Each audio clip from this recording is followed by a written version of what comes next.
السلام على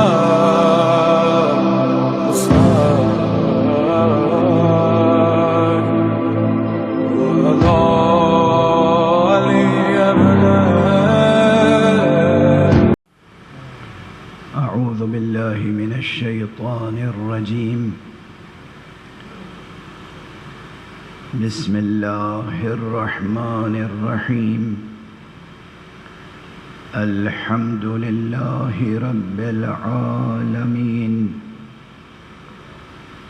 والصلاة والسلام على أشرف الخلائق أجمعين، سيدنا وسيد الأولين والآخرين، حبيبنا وحبيب إله العالمين، إمام المرسلين وخاتم النبيين، شفيع المذنبين ورحمة للعالمين، أبي القاسم المصطفى محمد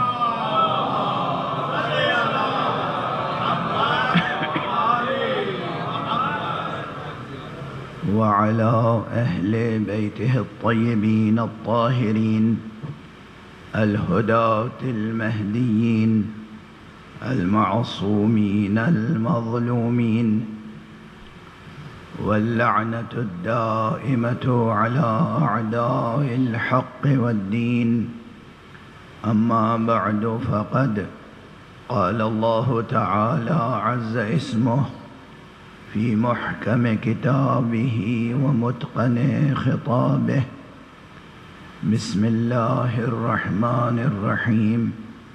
لو أنزلنا هذا القرآن على جبل لرأيته خاشعا متصدعا من خشية الله، وتلك الأمثال نضربها للناس لعلهم يتفكرون. صدق الله العلي العظيم.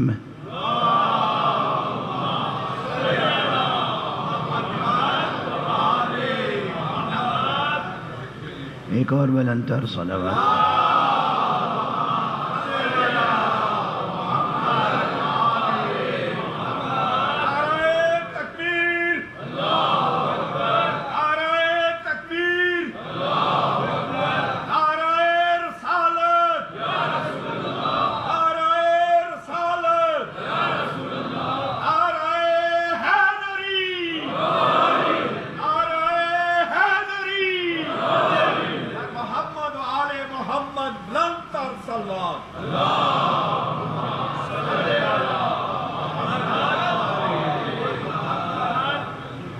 پہلی محرم سے مسلسل حسین اور مقاصد قرآن اس عنوان پر گفتگو کا سلسلہ جاری ہے، اور جو بات میں نے غالباً کل یا پرسوں کہی تھی وہ بات دہراتے ہوئے آگے بڑھوں. مقاصد قرآن کی بھی کئی سطحیں ہیں، اور کچھ کلی مقاصد ہیں، کچھ جزئی مقاصد ہیں، کچھ ازلی ابدی مقاصد ہیں، کچھ زمانی مکانی مقاصد ہیں. یہ ہے، میں نے عرض کیا کہ پورے قرآن مجید کے کچھ مقاصد ہیں، کچھ ہر سورے کے اپنی جگہ مقاصد ہیں، کچھ ہر آیت کے اپنی جگہ مقاصد ہیں، کچھ مقاصد وہ ہیں جو عامت الناس کے لیے ہیں، کچھ مقاصد اسی قرآن میں ایسے ہیں جو صرف معصومین کے لیے ہیں.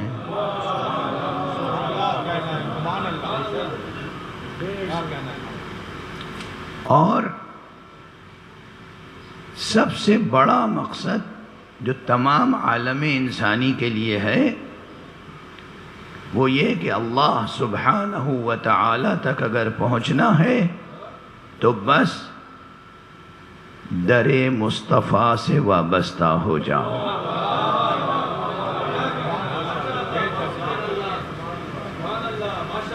آپ نے سبحان اللہ کہہ دیا، ماشاء اللہ کہہ دیا، بہت سے لوگ سمجھ ہی نہیں سکے۔ در مصطفیٰ، در مصطفیٰ، در مصطفیٰ یعنی وہ ذات گرامی جس کے لیے پیغمبر نے فرمایا انا مدینۃ العلم علی بابھا۔ صلوات پڑھنے محمد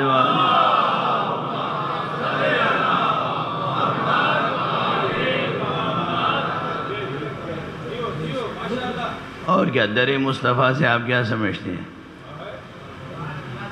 وہ لکڑی کا چوکھٹ، اس کی اپنی عظمت ہے، اس کی اپنی عظمت ہے،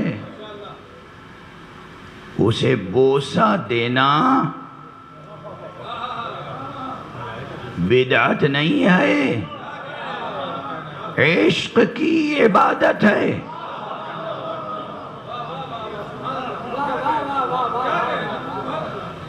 عتبہ بوسی، چوکھٹ کو بوسہ دینا ہے، خالق کا سجدہ کرنا الگ عبادت ہے، لیکن عتبہ بوسی، چوکھٹ کو بوسہ دینا یہ ایک علامتی اظہار ہے کہ پروردگار تو نے جو حکم دیا ہے کہ اگر مجھ سے محبت کرتے ہو تو محمد کی اطاعت کرنا، دیکھ لے پروردگار ہم اس میں کہیں پیچھے نہیں آئیں۔ عصمت بی بی فاطمہ الزہرا آواز بلند صلوات۔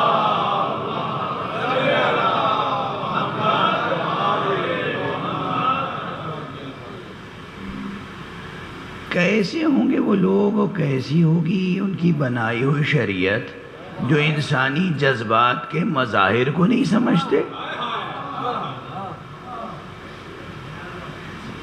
جو انسانی جذبات کو نہیں سمجھتے۔ بہرحال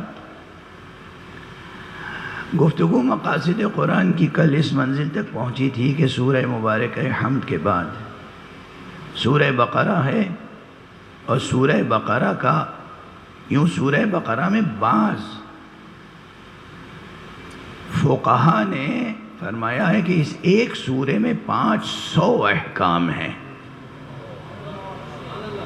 مجھے یاد نہیں، کل غالباً مجھ سے سہو ہوا، میں نے 200 احکام کہے، ہاں وہ سہو تھا۔ بعض علماء نے کہا ہے کہ 500 کے قریب احکام صرف اس ایک سورے میں ہیں۔ اب یہ الگ بحث ہے، کبھی صرف آیات الاحکام پہ گفتگو ہوگی تو پھر یہ موضوع چھڑے گا کہ قرآن مجید میں احکام سے متعلق آیتیں کتنی ہیں، اس میں بھی اختلاف ہے۔ کچھ لوگ کہتے ہیں کہ پورے قرآن مجید میں بہت سے موضوعات ہیں، احکام سے متعلق صرف 500 آیتیں ہیں۔ پورے قرآن میں احکام سے متعلق 500 آیتیں ہیں۔ کچھ کہتے ہیں کہ نہیں بس 200 آیتیں ہیں احکام سے متعلق، کچھ کہتے ہیں 150 آیتیں ہیں احکام سے متعلق۔ اب دیکھیے یہ سب اختلاف عوام الناس میں نہیں ہے، جو علماء میں ہے، فقہا میں ہے، فہم کی سطحیں ہیں، ٹھیک ہے۔ یہ تعداد ابھی آیات کی ہے، لیکن ایک ایک آیت سے کتنے احکام مستنبط ہوتے ہیں وہ الگ بحث ہے۔ یہ تو صرف آیات الاحکام کی بات ہے، لیکن ایک ایک آیت میں کتنے احکام ہیں۔ ایسی آیتیں بھی قرآن مجید میں ہیں جس میں ایک آیت سے 12 سے زیادہ احکام ثابت ہوتے ہیں، 14 سے زیادہ احکام ثابت ہوتے ہیں۔ ایک آیت ایک ہے، اسی سے 10 12 15 احکام ثابت ہوتے ہیں۔ اس لحاظ سے کہ ایک آیت سے ایک سے زائد احکام مستنبط ہوتے ہیں، استنباط ہوتا ہے، تو بعض علماء اب سورہ بقرہ کے تعلق سے کہتے ہیں کہ سورہ بقرہ میں 500 سے زائد احکام ذکر ہوئے، عبادات سے لے کر معاملات تک، اور کچھ اس سے کم کے قائل ہیں، لیکن یہاں احکام کی بات نہیں ہو رہی، یہاں مقاصد کی بات ہو رہی۔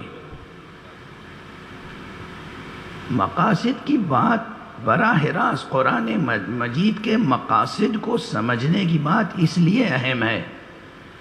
غور فرمائیے گا، ایک جملہ عرض کر رہا ہوں اور بہت بڑی بحث اس میں سمٹی ہوئی ہے۔ قرآن مجید براہ راست ایک مسلمان، ایک مومن یہ دریافت کرنا چاہے کہ قرآن مجید کے مقاصد کیا ہیں، بنیادی مقاصد قرآن کے کیا ہیں۔ یہ بحث معلوم ہے کس لیے مفید ہے؟ میں نے پہلے بھی عرض کیا تھا کہ یہ بحث علمی بھی ہے، عوامی بھی۔ خود اس جملے کے کئی رخ ہیں، اس میں کئی باتیں ہیں کہ علمی بھی ہے، عوامی بھی۔ آج ایک جملہ عرض کر کے آگے بڑھ رہا ہوں۔ اگر انسان مومن براہ راست قرآن مجید کے مقاصد کو سمجھنا اور اس پر عمل کرنا اور اسے اختیار کرنا اپنی زندگی کا ہدف بنا لے تو دین کو پیشہ اور تجارت بنانے والے مولویوں کے مقاصد ختم ہو جائیں گے۔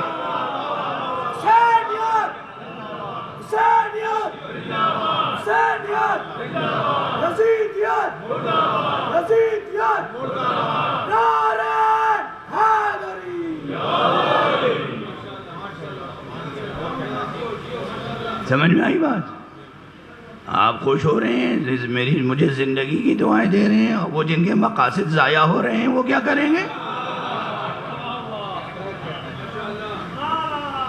ظاہر سازشیں کریں گے، ترجمانی میں اس طرح کی ترجمانی کریں گے کہ میں کہوں گا کچھ اور وہ اس کو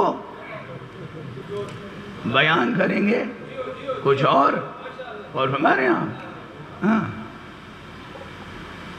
اب مثلا میں مقاصد قرآن مسلسل کر رہا ہوں۔ اب جن کا مزاج ہے تفرقہ اندازی، وہ دیکھیے صاحب یہ کوئی اور ہی مذہب پھیلا رہے ہیں، اہل بیت کا تو کہیں ذکر ہی نہیں ہو رہا ہے۔ صحیح ہے نا؟ ٹھیک ہے، آپ گواہی دیں گے؟ بتائیے۔ اپنے اپنے اہداف ہیں، اپنی غرض و غایت ہے، اپنی راہیں ہیں۔ قرآن مجید کے اہداف اور مقاصد اگر سمجھ میں آ جائیں تو انسان در اہل بیت سے الگ ہو نہیں سکتا۔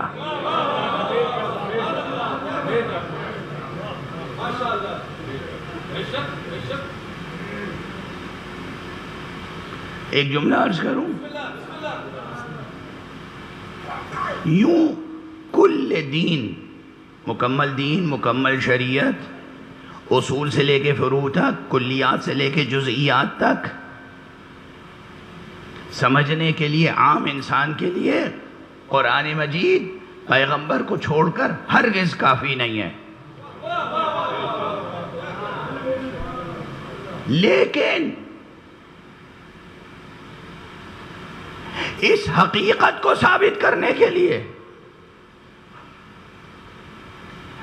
کہ اس دین اسلام کو سمجھنے کے لیے اور خود قرآن کو سمجھنے کے لیے ہمیں محمد اور آل محمد سے ہمیشہ وابستہ رہنا پڑے گا، اس حقیقت کو ثابت کرنے کے لیے قرآن کافی ہے۔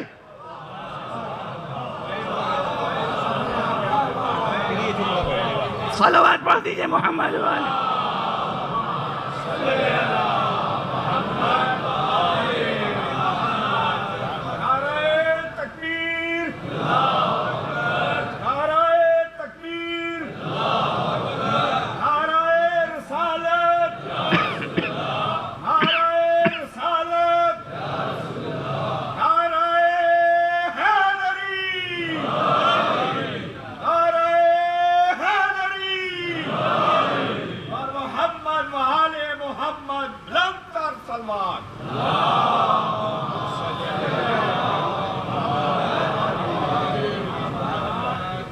یاد رکھیے گا، یہ ثابت کرنے کے لیے قرآن کافی ہے کیا ثابت کرنے کے لیے کہ مسلمان کو محمد اور آل محمد سے ہونے والے ائمہ دین سے وابستہ رہنا ہے۔ کل جہاں گفتگو ختم ہوئی تھی میں نے عرض کیا تھا سورہ بقرہ کے خاص مقاصد میں کیا ہے؟ وہ صراط مستقیم جس کا ذکر سورہ حمد میں ہوا، اس صراط کا ایک نقشہ ہے اجمالی، اور اس صراط پر چلانے والوں کا تعارف ہے اجمالی۔ صراط پر آپ خود چل کے گزر کے منزل تک پہنچ جائیں یہ ممکن نہیں ہے۔ خواب استو، خیال استو، محال استو، جنو، یہ راستہ اتنا باریک ہے، یہ راستہ اتنا عظیم الشان ہے کہ اس پر خدا اپنی فہم و عقل و فراست سے گزر جائیں بہت مشکل ہے، بہت مشکل ہے۔ اگر ایسا ممکن ہوتا تو حضرت حق سبحانہ و تعالی اصلاً انبیاء کو نازل نہ فرماتا، ضرورت کیا تھی؟ اگر انسان خود اس راستے کو طے کر سکتا ہے آسمانی ہدایت کی روشنی میں طے کر سکتا ہے یہ راستہ، مگر اللہ کی طرف سے بھیجے ہوئے رہبروں کی رہبری میں۔ اور اسی تعلق سے کل سورہ بقرہ ہی کی ایک آیت تک گفتگو پہنچی تھی، اور وہ تھی جس کے بارے میں نے عرض کیا کہ یہ بحث رہبری، بحث امامت کی تمام آیتیں جو قرآن مجید میں بکھری ہوئی ہیں ان تمام آیتوں کے مقابلے میں ام الباب ہے، یہ کلیدی آیت ہے، اور اسے اگر غور سے سمجھ لیں تو مسئلے حل ہو جائیں گے۔ ہاں اگر مصلحت اندیشی اتنی چھا گئی ہے کہ ان آنکھوں کو دن اور رات کا فرق نہیں رہ گیا تو بات دوسری ہے۔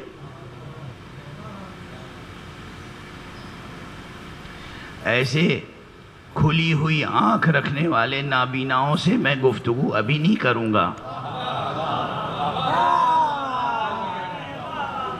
ہر گفتگو کا ایک موقع ہوتا ہے، میں ایک عام بات کہہ کے آگے بڑھ رہا ہوں، پھر ذرا ٹھہر کے اس آیت پہ غور کر لیجئے۔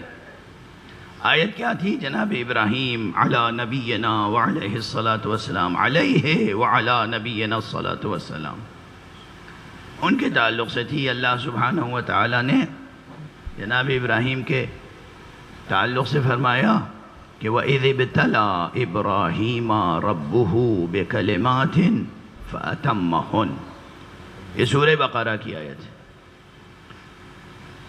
قَالَ إِنِّي جَاعِلُكَ لِلنَّاسِ إِمَامًا قَالَ وَمِن ذُرِّيَّتِي قَالَ لَا يَنَالُ عَهْدِ الظَّالِمِينَ، یہ 2 یا 3 یا 1 سطر کی آیت، جیسا جس کاتب کا خط ہو، 1 سطر کی آیت یا 2 سطروں کی آیت یا 3 سطروں کی آیت، جیسا جس خطات کا خط ہو۔ دیکھنا پڑے گا خط کوفی میں لکھ رہا ہے، نسخ میں لکھ رہا ہے، نسخ تعلیق میں لکھ رہا ہے، خط گلزار میں لکھ رہا ہے، خط طغرا میں لکھ رہا ہے، کس انداز سے لکھ رہا ہے۔ یہ ایک آیت تمام اصول و مبانی بحث امامت کی جامع ہے۔ امامت جو لوگ کہتے ہیں نا امامت قرآن میں ہے ہی نہیں، یعنی اس آیت کو کیا ڈیلیٹ کر دیا جائے؟ جدید زبان استعمال کر لی میں نے، بچوں کی ہے، کیا کریں، حذف ہو گئی آیت، ڈیلیٹ ہو گئی، یا اب ہم حذف کر دیں؟ فہم قرآن کا کیا تقاضا ہے؟ وفاداری اللہ سے کیا تقاضا کرتی ہے؟ منسوخ آیتوں میں سے ہے یہ، باقی آیت ہے، باقی آیت ہے تو غور کرنا ہوگا۔ وَإِذِ ابْتَلَىٰ ابراہیم، کسی اور کی نہیں، اللہ نے ابراہیم کی آزمائش کی. میں کل عرض کر چکا ہوں غالباً کہ یہ جملے کی ساخت ایسی ہے کہ ابراہیم کی عظمت کو بیان کرتی ہے. اب مثلاً اتنا بڑا مجمع ہے یہاں، یہ ہمارے حضرت علامہ حسین آغا صاحب 20-21 برس قم میں پڑھے ہیں. مثال دے رہا ہوں، مولانا دل پہ نہ لے لیجئے گا، اور سامعین غلط فہمی میں، سامعین اپنے دماغ پر نہ لے لیں گے. آپ دل پہ نہ لیجئے گا، یہ دماغ پہ نہ لیں گے، ٹھیک ہے نا؟ ایک چیز خوش طبعی کے ساتھ عرض کر رہا ہوں. فرض کیجئے میں کسی مسئلے میں امتحان لے رہا ہوں، اجا سب کو چھوڑ کے بجائے اس کے کہ اس بچے سے پوچھوں، اس جوان سے پوچھوں، اس بزرگ سے پوچھوں، میں ان سے پوچھ لوں. تو اب نیوز یہ نہیں بنے گی کیا پوچھا،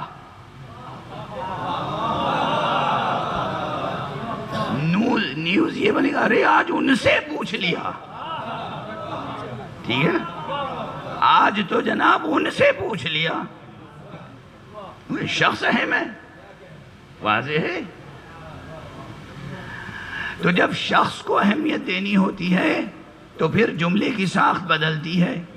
تو فعل کے بعد فاعل آنا چاہیے، بعد میں مفعول. فعل کے بعد مفعول آ گیا، اس کے بعد فاعل، اور فاعل بھی کون ہے؟ رب. اس کے باوجود وہ بعد میں آئے اور مفعول پہلے آ جائے. کیا قیامت ہے؟ اور فرما رہے ہیں آپ، کیا قیامت ہے؟ اب تو خط لکھتے نہیں لوگ، تو ادب کتابت ماضی کی چیز سمجھا جانے لگا. اور روز بروز تہذیب اور تہذیب سخن اور تہذیب کلام ایسی مٹتی جا رہی ہے. اب وہ واٹس ایپ پہ جو پیغامات آتے جاتے ہیں، اور کس کس طرح کے ایبریویشنز ہیں، اور کس کس طرح کے نئے فریز آ رہے ہیں، وہ آپ لوگ مجھ سے بہتر جانتے ہیں. اس لیے کہ میں شاید سال میں 2-3 بار واٹس ایپ پہ کوئی پیغام کسی کا جواب دیتا ہوں، اور نہیں جواب دیتا ہوں. کسی جوان سے، کسی بچے سے، کسی دوست سے، بیٹے سے، بھتیجے سے، دفتر کے کسی آدمی سے جواب دلوا دیتا ہوں. واٹس ایپ سے میں نے رشتہ نہیں رکھا ہے. اچھا، پہلے ادب کتابت تھا. خط کیسے لکھا جائے، اور کون خط لکھے تو کس طرح سے لکھے، اور کس کو خط لکھے تو کس طرح سے لکھے. حفظ مراتب روزمرہ کی عملی زندگی سے لے کر اور گفتگو تک اور کتابت تک، حفظ مراتب روح تہذیب ہے. حفظ مراتب روح تہذیب ہے، جان تہذیب ہے. تو اب مثلاً کوئی بادشاہ، شہنشاہ کسی کو خط لکھ رہا ہے تو پہلے اپنا نام لکھے گا، بعد میں اس کا جس کو لکھ رہا ہے. مثلاً آقا امام حسین کا ایک خط میں نے پہلی مجلس میں غالباً یہاں ذکر کیا تھا. کربلا پہنچتے ہی آپ نے ایک خط لکھا اپنے بھائی محمد حنفیہ کو.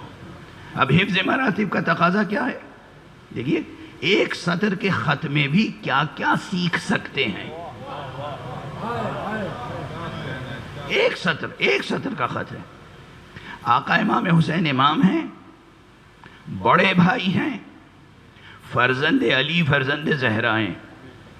محمد حنفیہ وہ چھوٹے بھائی ہیں، امام نہیں ہیں، بی بی زہرا کی اولاد نہیں ہے.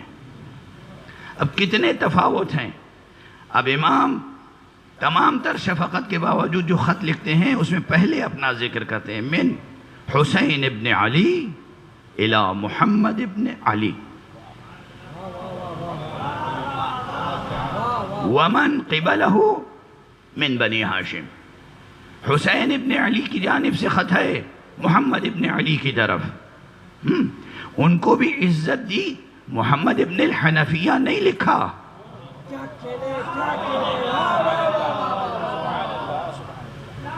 یا حسین، ایک لائن کے خط سے کیا کیا تہذیب سیکھ سکتے ہیں آپ. تاکہ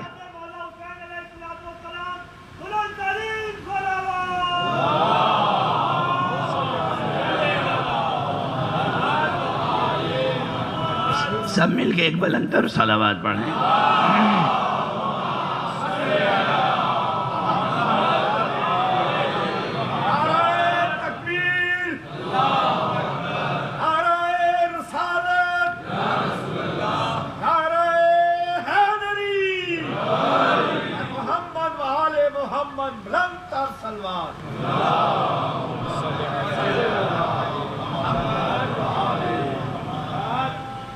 ہیں وہ محمد ابن حنفیہ، مگر اگر ذکر کر دیں کہ من حسین ابن علی الى محمد ابن الحنفیہ، تو وہ جو شفقت ہے، جو پیار ہے، جو محمد ہے، جو عزت دینا چاہتے ہیں، وہ بات پیدا نہیں ہوگی. فوراً پڑھتے ہی محمد ابن حنفیہ کے دل میں یہ بات پیدا ہوگی، یہ زہرا کے بیٹے ہیں. اور میں ہائے افسوس، ایک احساس فروتنی کا، فروتر ہونے کا، ایک احساس کمتری پیدا ہو سکتا ہے. یہ امکانات انسانی سطح. فرمایا من حسین ابن علی الى محمد ابن علی. حفظ مراتب بھی ہے، شفقت بھی ہے، تکریم بھی ہے، تعظیم بھی ہے، سب کچھ ہے. ٹھیک ہے نا؟ یہ بات اس لیے ذکر کر رہا تھا کہ جس شخصیت، جو ذات جس عظمت اور اہمیت کی حامل ہوتی ہے، اس کا ذکر ویسے ہی ہوتا ہے. اب وَإِذِ ابتلا اس کا فاعل کون ہے؟ اللہ. مفعول کون ہے؟ ابراہیم. اللہ کا نام پہلے آنا چاہیے، ابراہیم کا بعد میں. مگر اللہ کہہ رہا ہے وَإِذِ ابْتَلَىٰ إِبْرَاهِيمَ رَبُّهُ. پروردگار نے اپنا نام درمیان میں رکھا، اپنے سے پہلے ابراہیم کا نام رکھا، اپنے سے بعد ابراہیم ہی کا نام رکھا. ضمیر ابراہیم کی طرف پلٹ رہی ہے نا. ٹھیک ہے، یہ کیا آیت کی بلاغت ہے. تو حضرت ابراہیم کی عظمت ابھر کے سامنے آتی ہے. اس کے بعد کیا ہوتا ہے؟ وَإِذِ ابْتَلَىٰ إِبْرَاهِيمَ رَبُّهُ. ابراہیم کا امتحان لیا، کسی اور کا نہیں. اور کس نے امتحان لیا؟ اس کے رب نے. اس کے رب نے امتحان لیا. فَأَتَمَّهُنَّ. اور جب ابراہیم بِكَلِمَاتٍ، بعض امور میں، اب وقت نہیں ہے کہ میں کلمات کی تشریح کروں اس وقت، بعض امور. فَأَتَمَّهُنَّ. ابراہیم نے پورا نمبر حاصل کیا، 100 میں 100. تو پھر کیا ہوا؟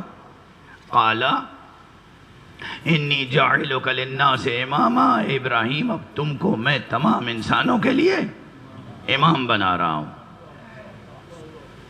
اچھا، اس آیت سے جتنے احکام حاصل ہو سکتے ہیں اور جتنے مفاہیم اخذ کیے جا سکتے ہیں، وہ آپ کے سامنے ہیں. اگر عقل صحیح و سالم ہے تو یہ بات سمجھ میں آئے گی کہ اللہ نے امتحان لیا، ایک نہیں کئی امتحانات لیے. بِكَلِمَاتٍ. مثلا ارے ایک بار جناب ابراہیم کو آگ میں ڈالا گیا، معمولی امتحان تھا.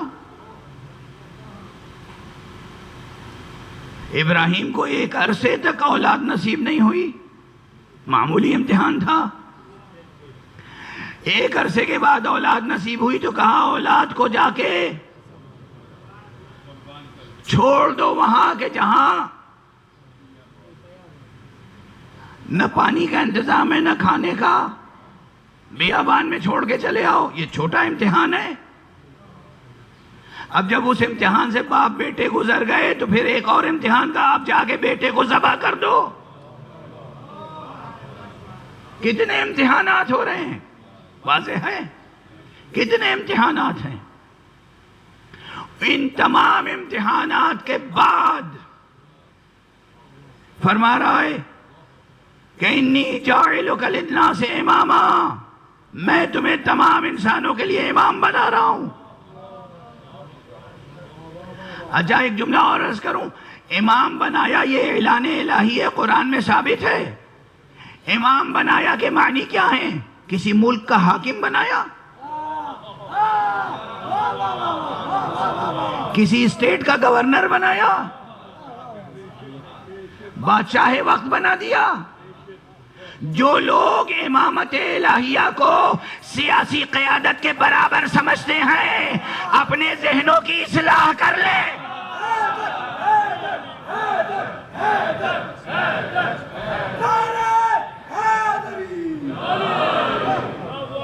کیا بنایا؟ قرآن میں اعلان ہے ہم نے امام بنایا، کیا بنایا؟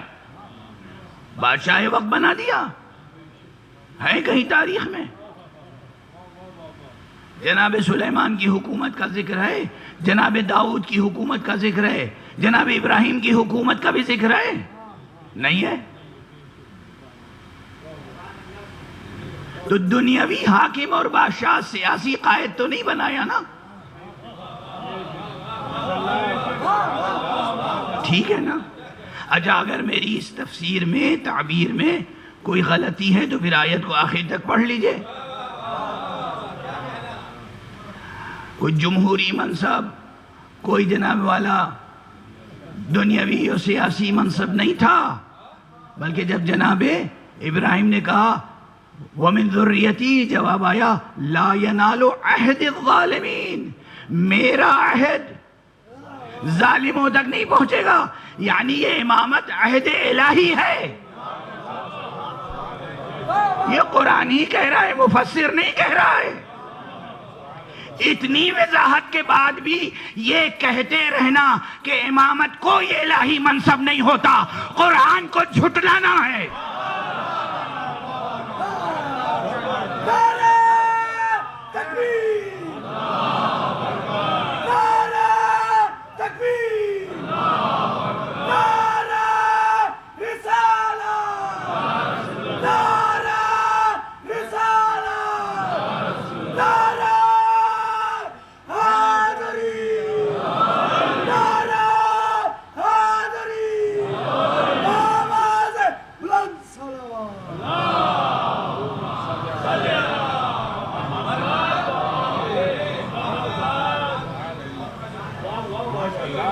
جو بھی یہ کہے کہ امامت کوئی الہی منصب نہیں ہے، مکذب قرآن ہے، قرآن کو چھٹلا رہا ہے۔ قرآن کہہ رہا ہے امامت دینے کے بعد، اللہ فرما رہا ہے لا ینال عہد الظالمین، میرا عہد ظالموں تک نہیں پہنچے گا۔ اس کے معنی کیا ہے؟ کون سا عہد؟ آگے اسی آیت میں ہے انی جاعلک للناس اماما، یعنی یہ امامت عہد الہی ہے۔ عہد الہی یا براہ راست خدا امام بنائے، یا اس کا اعلان وہ کرے جس کو خدا نے اعلان کرنے کا حکم دیا ہو۔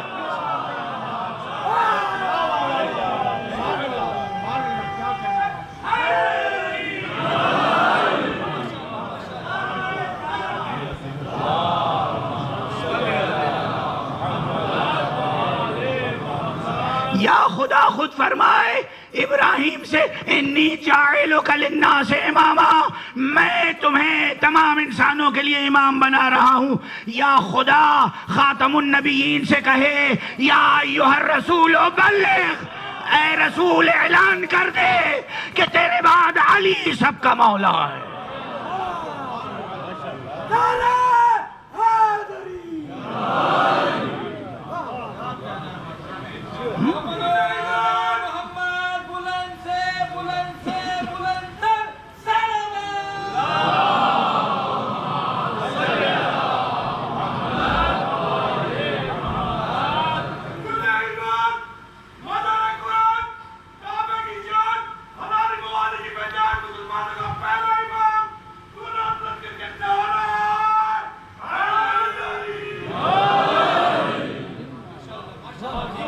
روشن ہے نا مضمون؟ مقصد واضح ہے نا؟ اچھا اب یہاں اور مسئلہ ہے، ہاں ظرافت کاری بہت ہے اسے ایک آیت میں۔ کلام کس کا ہے؟ کتنا تہدار ہے.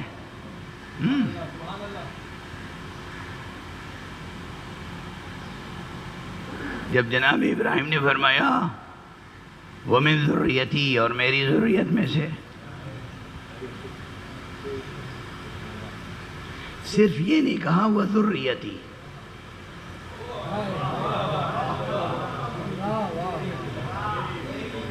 اب یہ مدرسہ ہوتا تو لطف زیادہ آتا. اور محمد آل محمد صلوات.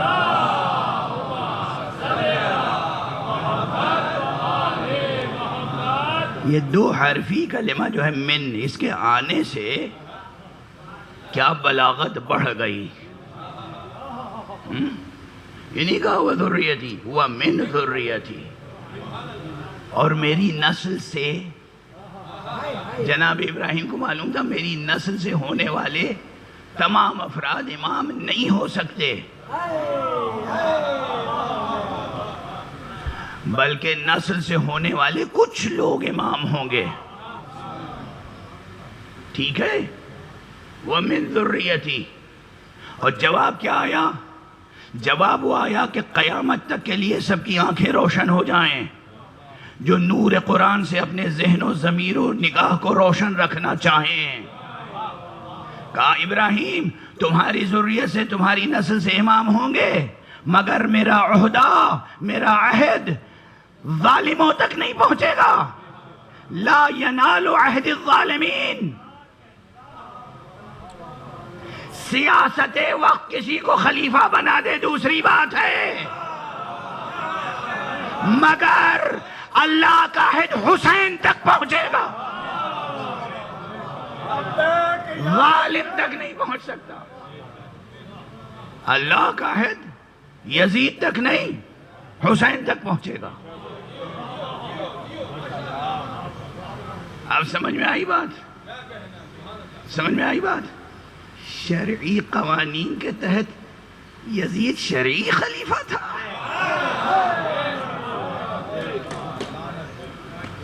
یزید شرعی خلیفہ تھا. اور ایسے ذلیل، ایسے رذیل، ایسے نانجیب فکر رکھنے والے جو کہتے ہیں یزید شرعی خلیفہ تھا، وہ یہ کہتے ہیں کہ علی کی خلافت شرعی نہ تھی. جس ذات گرامی کی عصمت نے شریعت کو محفوظ رکھا، شریعت کو معصوم رکھا، شریعت کو باقی رکھا، اس کی خلافت کے لیے فرماتے ہیں علی کی خلافت شرعی نہیں تھی. علی کی خلافت شرعی نہیں تھی اور یزید کی خلافت شرعی تھی. اب طے کر لیجئے حسب بھی نسب بھی. صلوات پڑھ دیجئے محمد والے.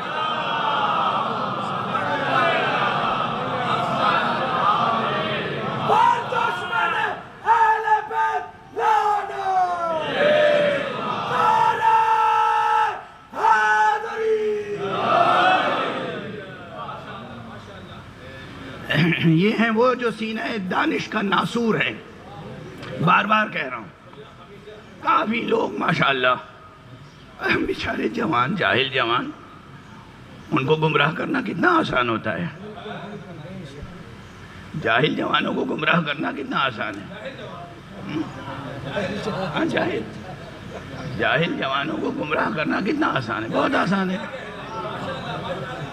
ان کے سامنے بیٹھ کے اچھی اچھی نرم آواز میں نہایت بردباری سے شیطان کی طویل عمر کی بزرگواری کا اظہار.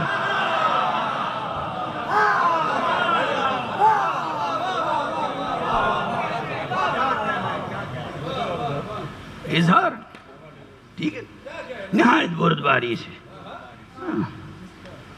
کہہ دیا حق نے علی ہے محترم باد نبی، کہہ دیا حق نے علی ہے محترم باد نبی.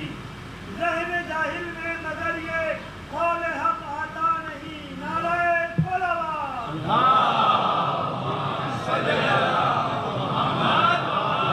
ہاں جوانوں، بچوں، دل چھوٹا نہ کرنا، بہت ساری سینے پہ دل پہ نہ لینا. ہاں ایسے ہمیشہ رہیں اور ہمیشہ پیدا ہوتے رہیں گے. ہیں ایسے نانجیب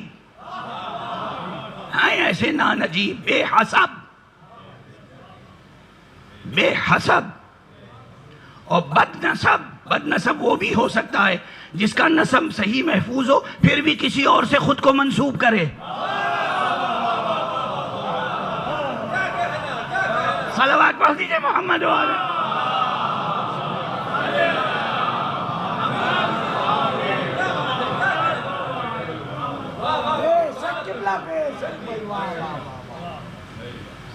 ہیں نہ جانے کس قبیلے کے، کس خاندان کے، کس نسل سے، سب جانتے ہیں. اور کسی عربی قبیلے سے منسوب کر رہے ہیں اپنے کو خواہ کس لیے بھائی؟ آپ پاکستانی ہیں، پاکستانی نام رہنے دیجئے. آپ کیوں حجازی نام اختیار کر رہے ہیں جبکہ بوئے خاک حجاز آپ کے پیکر سے آتی نہیں؟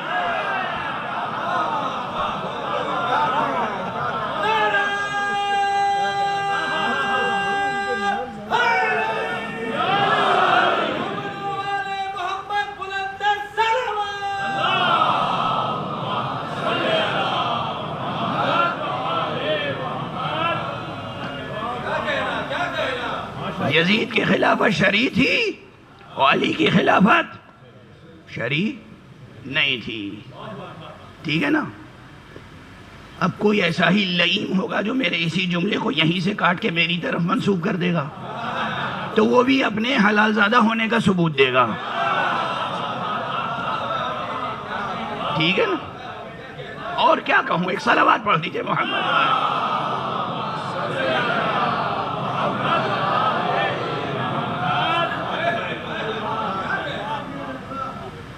بہرحال اب بات آگے بڑھا دوں تھوڑی سی. دیکھیے آج مجھے یہاں بھی دیر میں ممبر ملا ہے تو میں آپ کے اس جرم کا انتقام لینے کا حق رکھتا ہوں. ہاں نا؟ ایک صلوات پڑھ دیجئے محمد.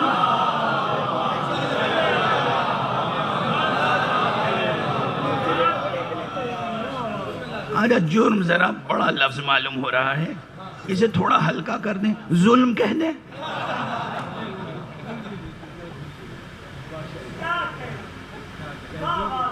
آجا ظلم رہنے دیجئے لفظ تھوڑی دیر کے لیے تاکہ ظلم کی وضاحت ہو جائے. کیونکہ اب کیا کہا فرمایا پروردگار نے؟ جناب ابراہیم کو اللہ سبحانہ وتعالی نے فرمایا انی جاعلک للناس اماما، میں اے ابراہیم آپ کو انسانوں کے لیے امام بنا رہا ہوں. جناب ابراہیم نے فرمایا قال ومن ذریتی، اور میری نسل سے، یعنی پروردگار میری نسل سے بھی تو ہی بنا دے، میری نسل کے کسی امام کو الیکشن سے امام بننے کی ضرورت نہ پڑے.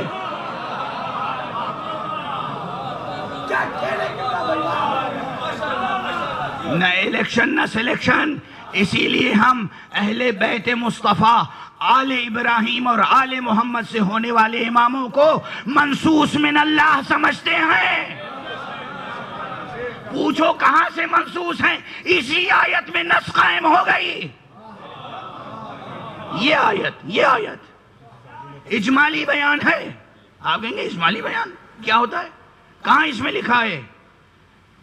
اس دعا ابراہیم، اس طلب ابراہیم میں کہاں ہے 12 اماموں کی امامت؟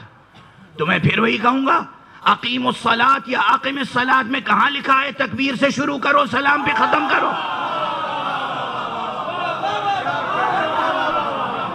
آپ ہمیں اس کا جواب دے دیجئے، ہم اس کا جواب دے دیں گے.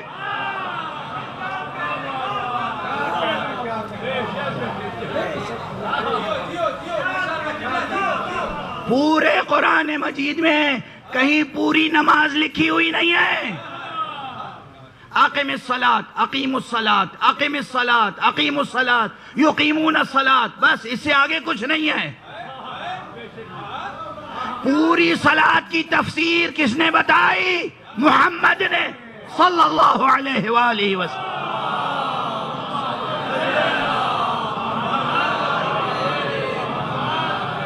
اب جناب ابراہیم اور اللہ کے درمیان گفتگو ہے. کس کے درمیان؟ اللہ کے اور ابراہیم کے درمیان گفتگو. مختصر گفتگو ہے، بلیغ گفتگو ہے. جناب ابراہیم نے کہا وَمِن ذُرِّيَّتِي، اور میری نسل سے ہونے والے امام کیا ہوں گے، کون ہوں گے؟ اللہ نے کہا لا ینال عہد الظالمین، میرا عہدہ ظالموں تک نہیں پہنچے گا۔ اس من کی تفصیل، اس گفتگو کی تفصیل اگر محمد بتا دیں کہ اس امام سے مراد وہ ہیں جو معصوم ہوں گے، جن کا پہلا علی ہوگا، آخری مہدی ہوگا۔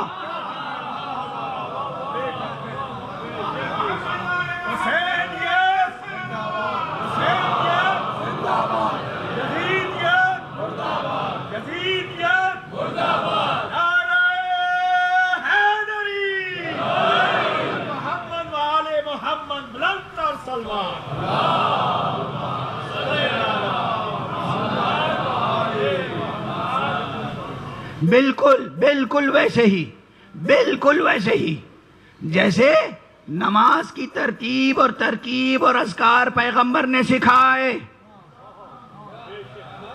اور ایک بار نہیں سکھایا، پوری زندگی با جماعت بھی تنہا بھی نماز پڑھ پڑھ کے سکھایا۔ تکبیر سے شروع ہوگی، سلام پہ ختم ہوگی، قیام ہوگا، رکوع ہوگا، سجدہ ہوگا، تشہد ہوگا، سلام ہوگا۔ بالکل اسی طرح پوری زندگی اماموں کا ذکر رکھا، دعوت ذوالعشیرہ میں اللہ کی وحدانیت، اپنی نبوت، روز آخرت کا ذکر کیا تو وہیں علی کی امامت کا اعلان کیا، اور ہمیشہ اٹھتے بیٹھتے تذکرہ کرتے رہے، یہ علی ہیں انہیں پہچان لو، یہ حسن ہیں انہیں پہچان لو، یہ حسین ہیں انہیں پہچان لو۔ دیکھو یہ علی وہ ہیں جو سلسلہ امامت میں پہلا در رتبہ علی کا ہے، آخری رتبہ ان کی نسل سے ہونے والے مہدی کا ہے۔ دیکھو یہ حسین ہیں، ان کو پہچان لو، ان کی نسل سے 9 امام ہوں گے اور آخری ان میں کا مہدی ہوگا۔ زندگی میں اتنی بار سمجھایا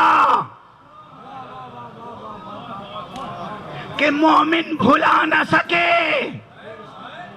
اور منافق انکار کرے تو کرب انکار سے نکل نہ سکے۔ صلوات پڑھ دیں محمد و آل محمد۔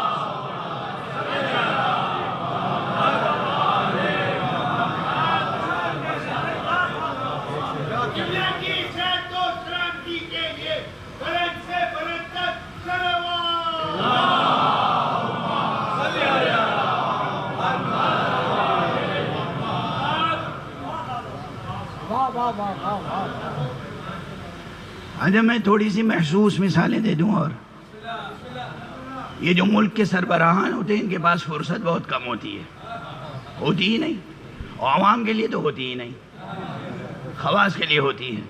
یہ ساری دنیا کی بات کر رہا ہوں، مثال دے رہا ہوں۔ یہ آپ کا سارا دکھڑا نہ سنتے ہیں، نہ آپ کو اپنا پورا منصوبہ بتاتے ہیں۔ جب بھی ملاقات کیجئے بریفلی آپ کی بات سن لیں گے اور 1-2 لفظوں میں جواب دیں گے، آپ بھی سن لیں، اور سامنے جو سیکریٹری کھڑا ہوا ہے وہ بھی، یا متعلقہ شعبے کا افسر کھڑا ہے وہ سن لے۔ اب پوری ڈیٹیل جو انہوں نے کہا وہ بتائے گا کون؟ سیکریٹری۔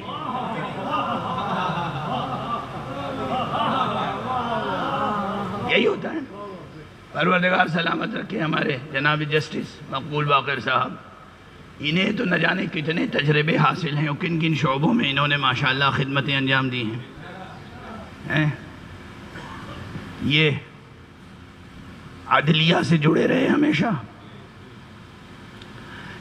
سپریم کورٹ کے چیف جسٹس کی حیثیت سے ریٹائر ہوئے، اور اس کے بعد پھر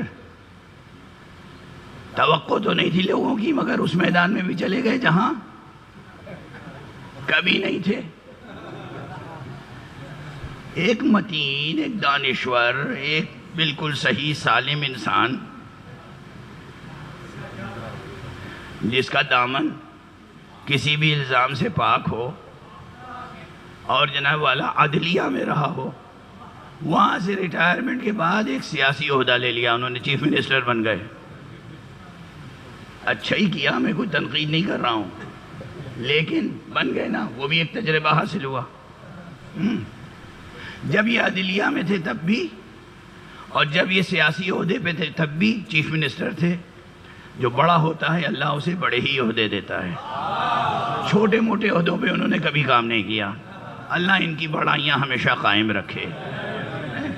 اس کے بعد آج کل بھی ماشاءاللہ ایک بڑے شعبے کے سربراہ ہیں جو شعبہ تقریباً سپریم کورٹ کے جج کے جسٹس کے برابر ہوتا ہے. اچھا ان سے پوچھ لیجئے، ان کے ساتھ ہمیشہ سیکریٹری، اسٹونو ہیں، پیشکار، ہمیشہ کوئی نہ کوئی ایک مددگار، ایک اسسٹنٹ، ایک سے زیادہ رہا. اچھا یہ اسٹیج پہ جب وہ بینچ پہ بیٹھ کے کسی کا سن رہے ہوں مقدمہ تو کبھی کبھی بس ایک لفظ ایسے کہہ دیتے ہیں اور وہ ایک لفظ کے نتیجے میں لکھنے والا ایک پیراگراف لکھ دیتا ہے.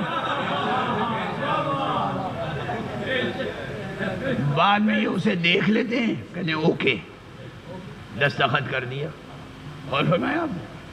یعنی یہ بزرگ مرتبوں کی شان ہوتی ہے کہ وہ گفتگو مختصر کرتے ہیں، اسی میں بڑی تفصیلات ہوتی ہیں.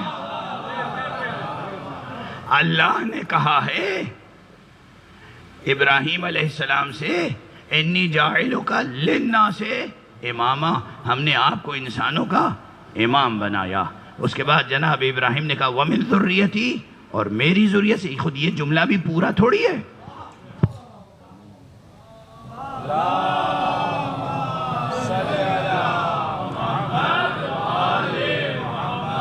مولانا بیٹھے یا کسی بھی یونیورسٹی کے کسی عربی کے قاعدے کے پروفیسر سے پوچھ لیجئے گا وَمِن ذُرِّيَّتِي یہ جملہ مکمل ہے؟ وہ کہے گا نہیں صاحب یہاں لازمی طور پر یہ محذوف ہو، یہ مقدر ماننا پڑے گا. ہیں وَمِن ذُرِّيَّتِي پورا جملہ تو نہیں ہے ہیں؟ اچھا تو اس میں خود محذوف ہے ہی متن قرآن میں. اور اللہ نے کیا جواب دیا؟ لا ینالو عہد الظالمین، میرا عہدہ ظالموں تک نہیں پہنچے گا. اب یہ من ذریتی کی تشریح کون کرے گا؟ میری نسل سے. تو نسل سے ہونے والے امام کون ہوگا؟ جناب ابراہیم نے جو پوچھا اس کی تشریح کون کرے گا؟ اگر پیغمبر خاتم نہ کریں گے تو کون کرے گا؟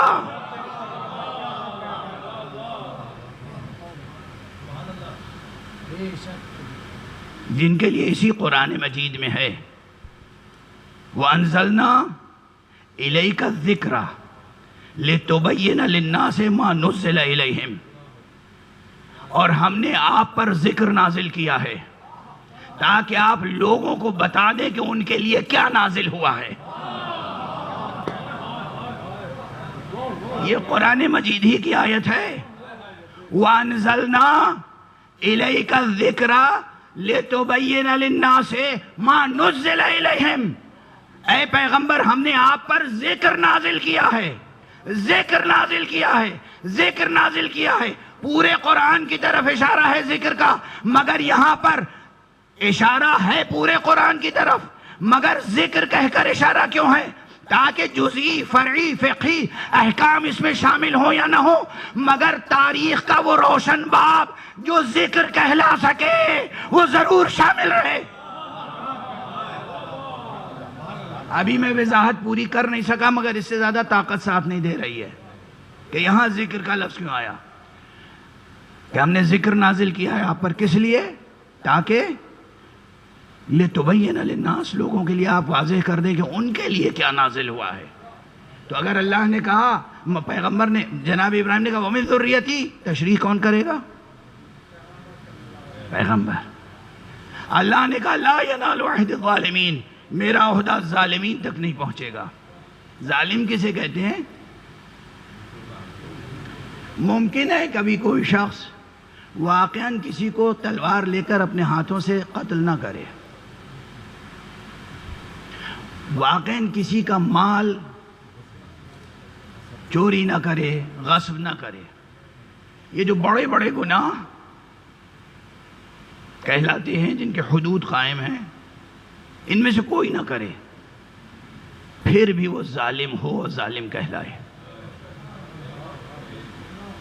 قرآن مجید ہی گواہ ہے. اور یہی سورہ بقرہ، اسی میں مثال دے دوں، ایک مثال ظلم کی اور ظالم ہونے کی. جناب موسیٰ علی نبینا وعلیہ السلام اپنی امت سے فرماتے ہیں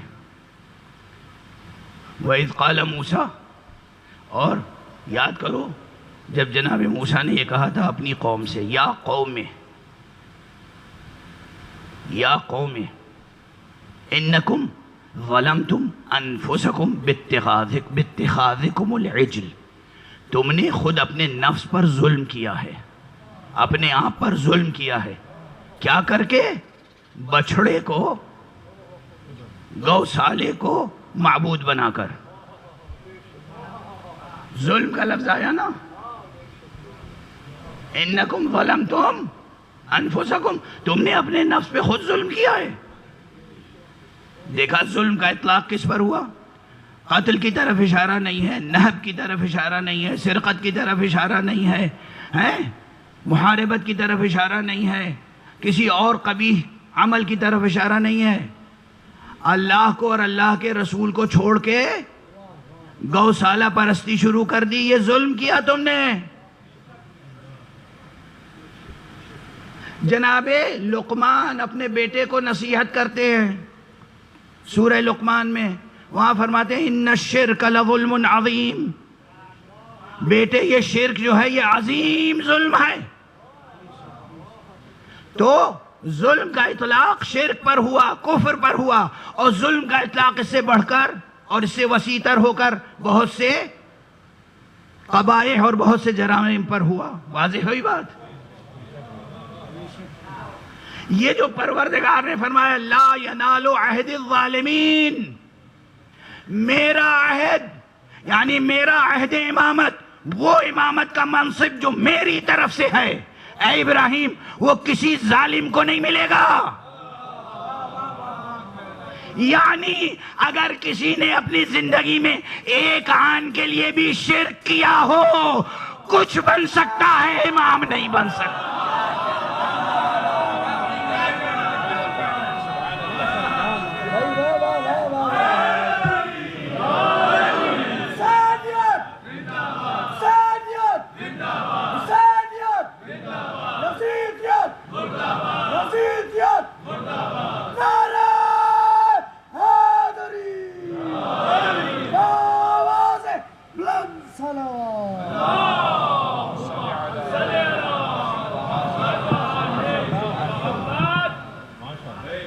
جس نے ایک زندگی بھر میں ایک آن کے لیے بھی شرک کیا ہو، کفر کیا ہو، کچھ نہیں کیا، کوئی بڑے گناہ نہیں کیے، شرک بھی کیا اگر ایک آن کے لیے،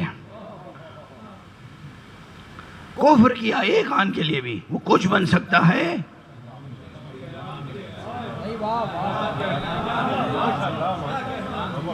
امام نہیں بن سکتا۔ امام وہی بن سکتا ہے جس نے زندگی میں کبھی ایک مرتبہ بھی، ایک آن کے لیے بھی، ایک ثانیے کے لیے بھی شرک نہ کیا ہو اور کسی بت کے سامنے سر نہ جھکایا ہو، جس کی گواہی میں امت کہتی ہو کرم اللہ وجہہ۔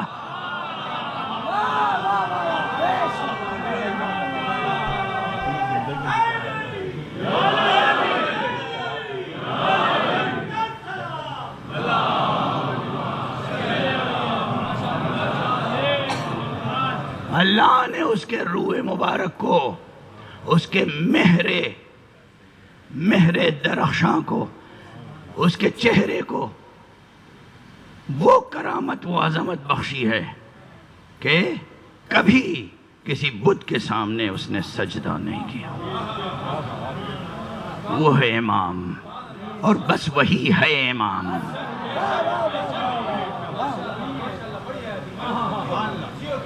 یا وہ امام ہے یا وہ امام ہو سکتا ہے جو اس جیسا ہو، اور پھر یا وہ باطل اقتدار کو ٹھکرا سکتا ہے یا وہ جو اس جیسا ہو۔ اور اسی لیے حسین نے کہا تھا ان مثلی لا یبایع مثلہ، مجھ جیسا اس جیسے کی بیعت نہیں کر سکتا۔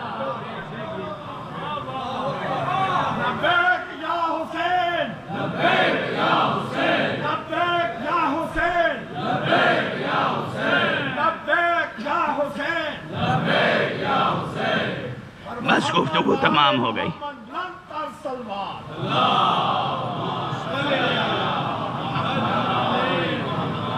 گفتگو تمام ہو گئی. آج یہیں روک رہا ہوں. کہہ تو دیا آقا نے ان مثلی لا یبایع مثلہ، مجھ جیسا اس جیسے کی بیعت نہیں کر سکتا. مگر حضرت ابراہیم کو امام بننے سے پہلے امتحان دینے پڑے تھے. حسین کو امامت پر فائز رہتے ہوئے قربانیاں دینی پڑی ہیں. کیا کیا قربانیاں دی ہیں حسین نے. کبھی اکبر کا لاشا اٹھایا، کبھی اون و محمد کا لاشا اٹھایا، کبھی قاسم کا لاشا اٹھایا. مجلس تمام ہو گئی. قاسم امام حسن کے بیٹے تھے.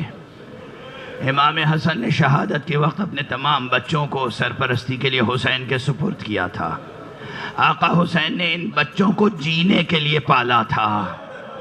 جن کو آقا نے جینے کے لیے پالا تھا انہیں مرنے کے لیے کیسے بھیجتے؟ اسی لیے جب جناب قاسم آئے ہیں اجازت لینے کے لیے تو آسانی سے اجازت نہیں دی.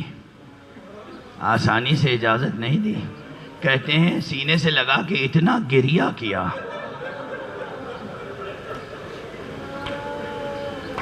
کہ آقا حسین بھی غش کھا گئے اور قاسم بھی غش کھا گئے.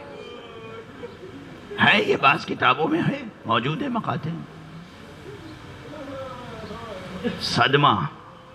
اب لفظ غشی اور یہ وہ کلامی بحثیں کہ کیسے اطلاق ہوتا ہے، کیا ہوتا ہے، کیا کیفیت ہوتی ہے، وہ ایک الگ بحث ہے، اس وقت نہیں چھیڑوں گا اسے.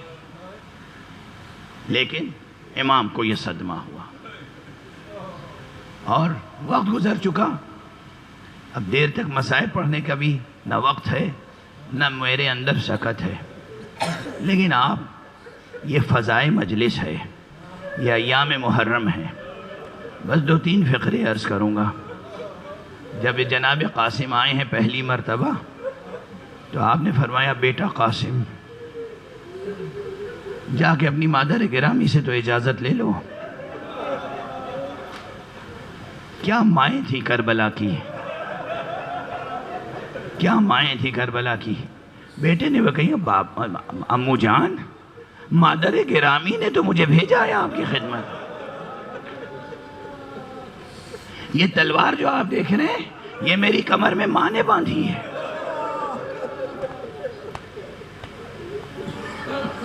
امام نے دیر تک قاسم کو اجازت نہیں دی.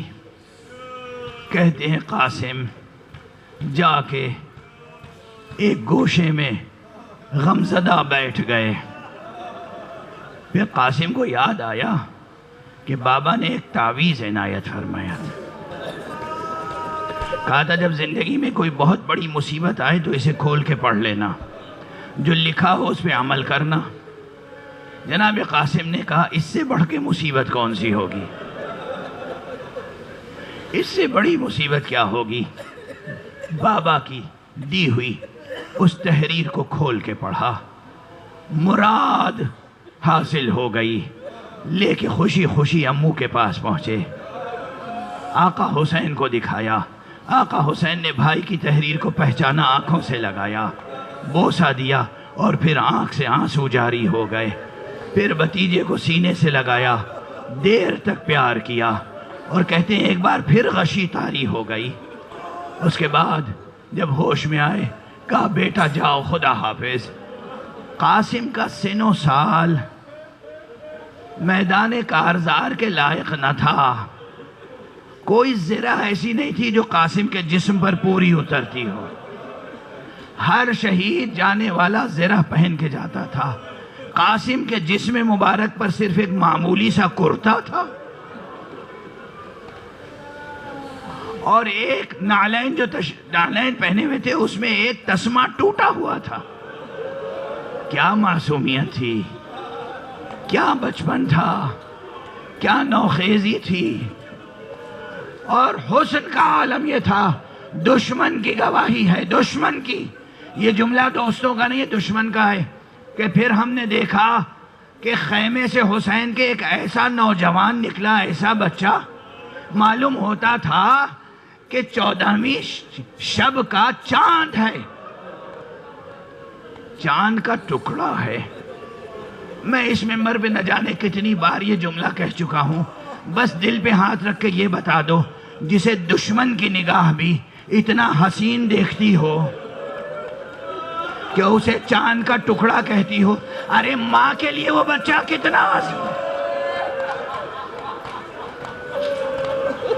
گھر والوں کے لیے وہ بچہ کتنا عزیز ہوگا۔ وہ بچہ نکلا، اس نے جنگ کی، جہاد کیا، اور عظیم الشان جہاد کیا، بڑے بڑے سورماؤں کو قتل کیا، مگر ایک منزل وہ آئی جب پلٹ کے کہا یا عمّا علیک منی السلام، ارے میرے چچا آپ پر آخری سلام۔ لیکن بس اتنا ہی نہیں کہا، ساتھ میں ابھی نوخیز تھے نا، ایک جملہ اور نکل گیا بے اختیار، میرے چچا میری مدد کو آ جائیں۔ مگر حسین جب مدد کے لیے پہنچے، عجب منظر دیکھا کوئی شقی ہے جو قاسم کا سر جدا کرنا چاہتا ہے۔ امام سے یہ منظر دیکھا نہ گیا، اس شقی پہ حملہ آور ہوئے۔ وہ شقی تو جناب قاسم سے دور ہو گیا، مگر فوج میں جو ہلچل پیدا ہوئی، ادھر کے دستے ادھر، ادھر کے دستے ادھر، ارے قاسم وہیں پامال ہو گئے۔ واہ قاسمہ، واہ حسنہ، واہ محمدہ، واہ حسینہ۔